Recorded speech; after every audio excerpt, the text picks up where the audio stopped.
Hi, my name is Ryan Thompson, and this is my submission for CPSC assignment number 8.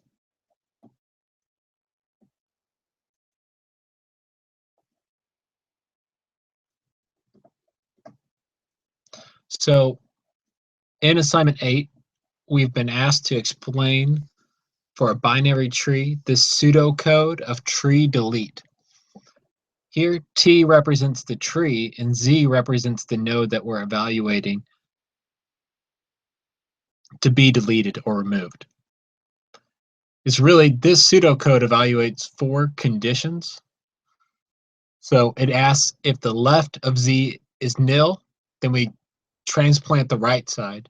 If the right of Z is nil, then we'll take the left side and move it into Z's place. And we'll update the underlying structure accordingly.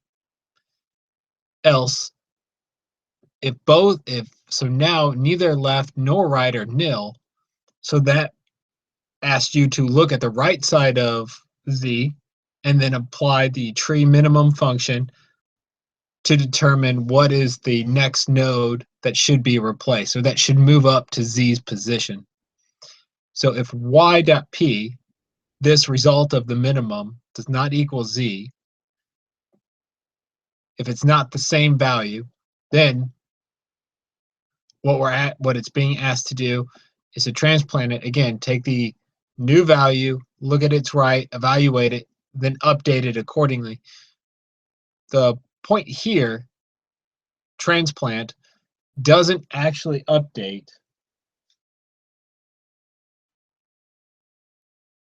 Transplant doesn't actually update the child, the left or right child, or depending on which side you went down, it doesn't actually update that side. That's up to you to call. That's why lines 8 and 9 exist, but they don't exist up here because these are nil, the ones that you're replacing. So you don't have to worry about there being update required. If you did not have lines 8 or 9, then transplant would still have 3 links between them besides the parent link, and that would cause a problem. So here again, after you've updated the right side for y.right, you're going to apply the left side as well. So now, after these 2 sides have been updated, the pointers point to the correct nodes. Now you've got a fully binary tree. So it seems pretty basic that you check the left side if it's empty or nil, take the right side. Check the right side if it's empty or nil, take the left side. Because with the binary tree, the node to the left is less than or equal to the parent, and the node to the right is greater than the parent. So with that basic property, you can structure this pseudocode. And so that's what goes on here with line 5, is that you rely on this tree minimum function to identify what node is left. So initially, you may think that the node that you're going to look at is just, oh, I'm going to look at just the left or right node, and that should be it. But that's not entirely the case, because you need to look as if the right node has any left children. So I've got an example that I've written for that to point out what does that mean. So here's my example that I've written. If configuration is a binary tree, then each left child of a node is less than or equal to the parent, and the right child of the node is greater than the parent. This is expressed as B less than or equal A, which is less than C. So this node is less than or equal A, is greater than A. So now that we've got that basic structure, it actually sets us up for a lot of information every time we add a new node. Now consider the extension of the tree. So I've taken the same layout before of A, B, and C, and now I added D here. And you can see that D is to the left of C. So let the tree in figure 2 be a binary tree, again still. Then based on the assumption outlined earlier, this assumption that the right node is greater than the parent, this is how the formula works out. So B is less than or equal to A, but here's the twist, is that D is greater than A, but less than or equal to C. because as you go through this tree, you know that D, to get filtered to the right side, had to be greater than A. So that's your first category. That D goes to the left of C, it says that it's less than. So it's just this simple outline. D is actually between C and A. So if you were to delete, so any left node in child C will incrementally fill, that's fill in this gap between A and C. So if you were to delete A, you actually move D into A. And you do that to maintain the binary properties because D is greater than A. So if this tree structure looked like D, B, C, D greater than B, but it's still less than C, or B is less than D, but C is greater than D. So this is still a binary tree. And if you don't go far enough down this left side, you will have an issue where this is no longer a binary tree. So the trick with the minimum function, this part right here, the tree minimum, is for it to go look down the right side for the first category division, and then strictly follow left all the way down until there's no more left to go. Then you know that you've reached the minimum node that is greater than A. So you've proven that because for it to fall into this category of greater than A, or fall into this right side, it had to be greater than A. And now you know, because all left sides are less than or equal to its parent, it keeps getting smaller and smaller, but still greater than A. So that's how tree minimum is going to work in this example to give you Y.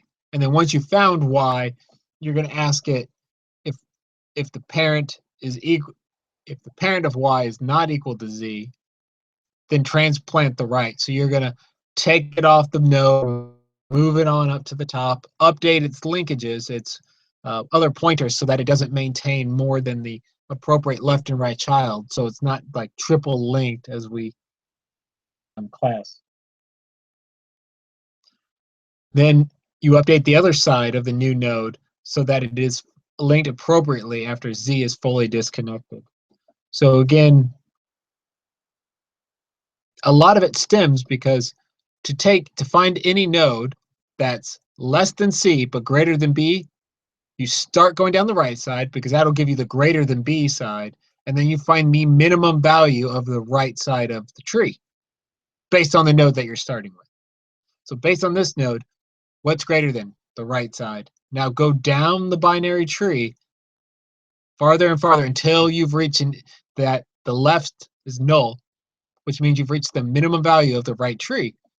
And the right tree is greater than the left tree, always. That's the condition of a binary tree outlined up here.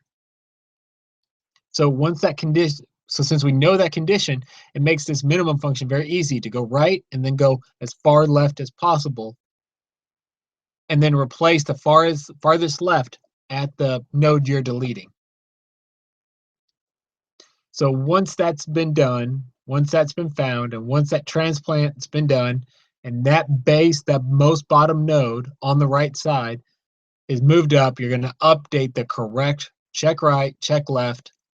Okay, now we're going to look at that where that parent is coming in, the one that's being deleted, and we're going to update the left and right pointers so that in this case, if D moved up to A, it now points to B, which is this case, which is lines 11 and 12. So 11 and 12 take D. Now that D is already here, instead of it pointing to a nil, it's going to point to B. So now you will have this reconstructed tree, only D will be here. So it'll read B, D, C. The other thing to point out is that the runtime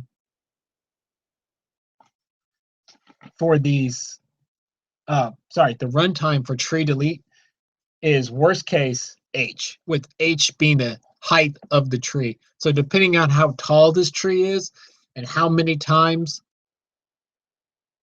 tree minimum has to span down to check, that's the height of that's the worst case runtime. So the worst case, the absolute worst case is that you have to replace the highest level, the very first node, and then it has to span all the way down to the very bottom of the tree, which is the worst case OH, for the very bottom of the tree being H represent the height of the tree. So that's your worst case runtime. Of course, your minimum runtime is if you're simply deleting the lowest level, there's nothing else to check. So that's your best case runtime. That's your omega.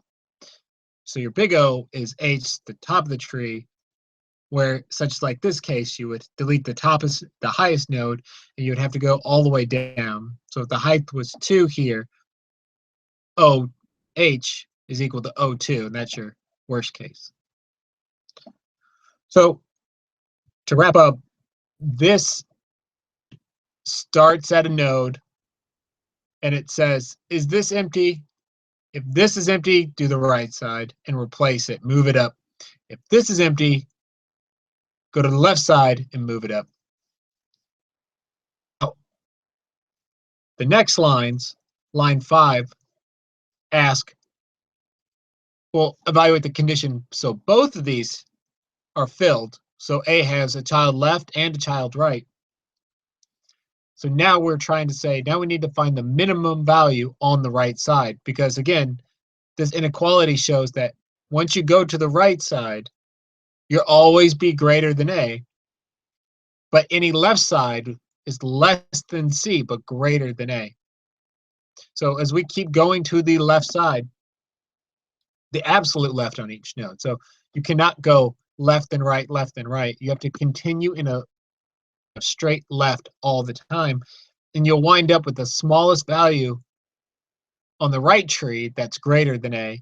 Take that, replace it here at A, which is what we're doing here. The smallest value on the right side returned is Y. So if Y is not equal to the parent, then you're going to say, okay, replace Y dot right here. You see, we update, we take Z's right, replace it. Same thing here. Now we're updating the parent of Y dot right. And now we're going to transplant the left side, or not transplant, we're going to update the side. So wherever Z was, through the tree and evaluate the nil conditions. And then we say, okay, now Y dot left needs to be updated so that this correct structure works and we don't have an over assignment. Again, worst case is that you're replacing the highest node and you have to go through every branch, which is H, the height of the tree. And so the worst case runtime is OH, or O of H. Thank you.